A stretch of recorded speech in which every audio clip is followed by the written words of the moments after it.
आज हम बनाएंगे बहुत ही स्वादिष्ट शुद्ध देसी घी से बनी बेसन की बर्फ़ी। इस बर्फ़ी में मैंने ना सूजी मिलाई है, ना मावा मिलाया है और ना ही मिल्क पाउडर, लेकिन फिर भी ये बहुत ही दानेदार, सॉफ्ट, मुलायम सी बनकर तैयार हो जाती है। सिर्फ एक ट्रिक से हमारी ये बर्फ़ी बिल्कुल दानेदार बनकर तैयार हो जाएगी। तो वीडियो में आखिर तक बने रहिए। और आपको ये रेसिपी कैसी लगी, एक कमेंट ज़रूर कर दीजिए, एक लाइक कीजिए और मेरे चैनल को भी सब्सक्राइब कर दीजिए। तो चलो शुरू करते हैं बहुत ही आसान तरीके से दानेदार बेसन बर्फ़ी बनाना। तो इसके लिए मैंने सबसे पहले एक पैन ले लिया है और उसमें ले लिया है आधा कप शुद्ध देसी घी। यहाँ पर मैंने शुद्ध देसी घी का उपयोग किया है। अगर आप चाहो तो आप वनस्पति घी भी इस्तेमाल कर सकते हो, लेकिन देसी घी से इसका स्वाद बहुत ही ज़्यादा बढ़ जाता है, तो इसलिए कोशिश करें कि शुद्ध घी का ही इस्तेमाल करें। तो पहले घी को अच्छे से पिघलने देंगे, फिर इसमें मिलाएंगे 2 कप बेसन। अब यहाँ पर मैंने नॉर्मल वाला बेसन इस्तेमाल किया है, बिल्कुल बारीक फाइन बेसन है ये। अब हमें इस बेसन को घी में अच्छी तरह से भून लेना है। बिल्कुल लो फ्लेम पर मैं यहाँ पर भून रही हूँ।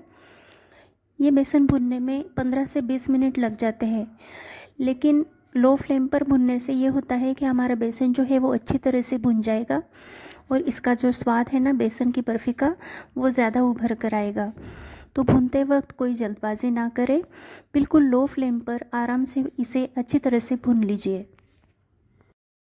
लगभग 5 मिनट हो चुके हैं और ये बेसन जो है वो थोड़ा सा पतला होने लगा है।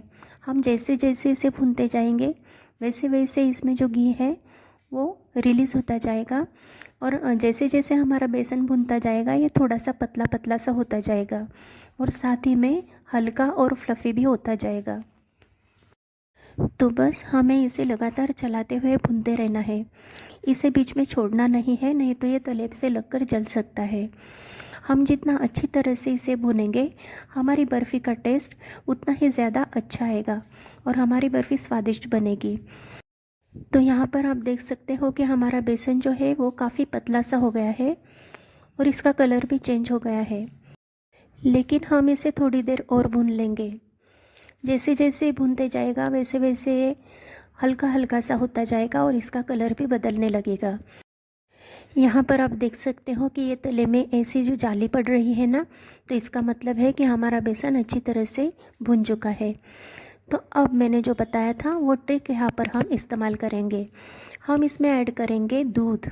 हाँ, दूध से ही ये बर्फ़ी जो है हमारी वो दानेदार बनकर तैयार होगी और बहुत ही सॉफ्ट और मुलायम बनेगी।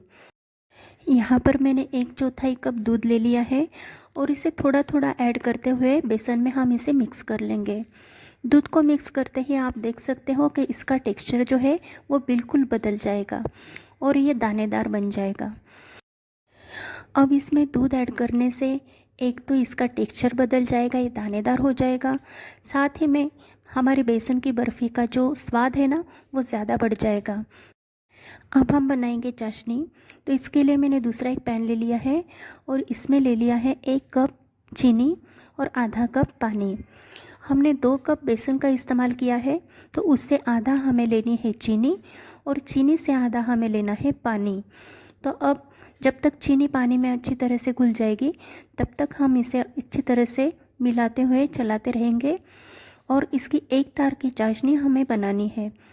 तो लगभग 7 से 8 मिनट हम पकाएंगे इसे, तो इसकी एक तार की चाशनी बन जाएगी। तो देखिए हमारी चीनी यहाँ पर पिघल चुकी है। अब थोड़ी देर हम इसे चलाते रहेंगे, जब तक ये थोड़ी सी गाढ़ी हो जाएगी तब इसे एक बार हम चेक कर लेंगे। चाशनी चेक करते समय फ्रेंड्स ध्यान रखना, क्योंकि ये बहुत गर्म होता है, तो हाथ लगाने से पहले इसे थोड़ा सा ठंडा कर लीजिए। ये देखिए यहाँ पर मैंने चेक कर लिया है, इसकी एक तार की चाशनी बन चुकी है। तो अब हम गैस की फ्लेम को बंद करके ट्रे को तैयार कर लेते हैं। तो यहाँ पर मैंने घी से ट्रे को अच्छी तरह से ग्रीस कर लिया है। आप घर की कोई भी थाली लेकर उसे घी से या तेल से इस तरह से ग्रीस कर लीजिए, इससे हमारी बर्फ़ी आसानी से निकल कर आ जाती है। तो यहाँ पर हमने जो बेसन भून कर रखा था उसमें हम अब चाशनी मिला देंगे। तो मैंने यहाँ पर सारी चाशनी डाल दी है और अब इसमें हम मिला देंगे इलायची का पाउडर। तो यहाँ पर मैंने इलायची का पाउडर लिया है 1/4 टीस्पून। साथ ही में मैंने इसमें ऐड किया है थोड़ा सा फूड कलर। तो यहाँ पर मैंने येलो और रेड फूड कलर का इस्तेमाल किया है। अगर आप ना चाहो तो इसे स्किप भी कर सकते हो, और अगर आप चाहो तो इसमें थोड़ा सा हल्दी पाउडर भी मिक्स कर सकते हो। ये सिर्फ कलर के लिए होता है, इससे बर्फ़ी के स्वाद में कोई फ़र्क नहीं पड़ता। तो अगर आप ना चाहो तो इसे आप स्किप भी कर सकते हो। तो बस अब इन सारी चीज़ों को हमें मिक्स कर लेना है। यहाँ पर मैंने कढ़ाई गैस पर नहीं रखी है। अब बस इसे जैसे जैसे हम मिक्स करते जाएंगे, ये जैसा जैसा ठंडा होता जाएगा वैसा वैसा ये गाढ़ा होता जाएगा। अगर आप चाहो तो इसे पंखे के नीचे छोड़कर बीच बीच में इसे चलाते रहिए, थोड़ी देर में ही ये गाढ़ा होता जाएगा। तो फ्रेंड्स, अगर आपको मेरी रेसिपी पसंद आए तो प्लीज़ एक लाइक कर दीजिए। आपको रेसिपी कैसी लगी कमेंट में ज़रूर बताइए, और अगर आप मेरे चैनल पर नए हैं तो प्लीज़ चैनल को सब्सक्राइब भी कर दीजिए। तो देखिए, हम जैसे जैसे इसे चलाते जा रहे हैं वैसे वैसे ठंडा होता जा रहा है और ये गाढ़ा भी होता जा रहा है। और आप देख सकते हो कि ये पैन को भी नहीं चिपक रहा है, ये पैन को छोड़ने लगा है। तो बस इस कंसिस्टेंसी तक हमें इसे ठंडा करना है। अब हमने जो ट्रे ग्रीस करके रखा था ना, उसमें इस मिक्सचर को हम डाल देंगे। यहाँ पर देख सकते हो कि हमारा बेसन कितना दानेदार सा लग रहा है। इस बर्फ़ी में हमने शुद्ध देसी घी का इस्तेमाल किया है। जब आप ये बर्फ़ी खाओगे ना, तो खाने के बाद आपकी उंगलियों में ये बर्फ़ी अपनी खुशबू छोड़ जाएगी। बहुत ही सॉफ्ट और बहुत ही मुलायम सी ये बर्फ़ी हमारी बनकर तैयार हो जाती है। अब हम ये जो मिश्रण है उसे ट्रे में अच्छी तरह से फैला लेंगे। यहाँ पे मैंने स्पैटुला की मदद से इसे अच्छी तरह से फैला दिया है। अब अगर आप चाहो तो इस बर्फ़ी को आप अपनी पसंद के अनुसार सजा सकते हैं। आप चाहो तो इसे ड्राई फ्रूट की कतरन से सजा सकते हैं या फिर चांदी का वर्क लगा सकते हैं। मैंने यहाँ पर इसे इस तरह से प्लेन ही रखा है। ये बर्फ़ी मैंने रात को बनाई थी, तो इसे ओवरनाइट सेट होने के लिए मैंने छोड़ दिया था। लेकिन अगर आप दिन में बनाओ तो ये 3 से 4 घंटे में सेट हो जाएगी। तो ये सेट होने के बाद अब हम इसे कट कर लेंगे। तो यहाँ पर आप देख सकते हो कि ये कितनी स्मूथली कट हो रहा है। बिल्कुल नरम मुलायम सी ये बर्फ़ी हमारी बनकर तैयार हो गई है। तो यहाँ पर मैंने चौकोर पीस में इसे कट कर लिया है। आप अगर चाहो तो अपने मनपसंद आकार में इसे कट कर सकते हो। तो जिस तरह से मैंने यहाँ पर आपको बताया है उसी तरह से एक बार ये बर्फ़ी आप बना कर देखिए।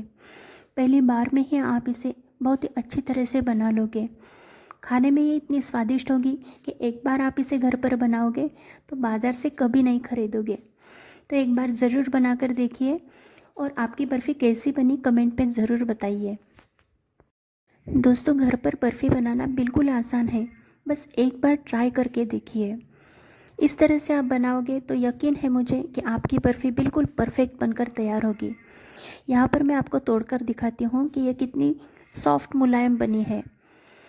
बाज़ार में महंगे दामों में मिलने वाली ये मिठाई हम घर पर ही बिल्कुल आसानी से बना सकते हैं, वो भी बिल्कुल बिना मिलावट के और बिल्कुल ताज़ा। तो एक बार इसे घर पर ज़रूर बना कर देखिए, आपको ये बहुत अच्छी लगेगी। तो फ्रेंड्स, अगर आपको मेरी रेसिपी पसंद आए तो प्लीज़ एक लाइक कर दीजिए और चैनल को भी सब्सक्राइब कर दीजिए। तो फिर मिलते हैं एक नई रेसिपी के साथ। तब तक खुश रहिए, स्वस्थ रहिए और मस्त रहिए।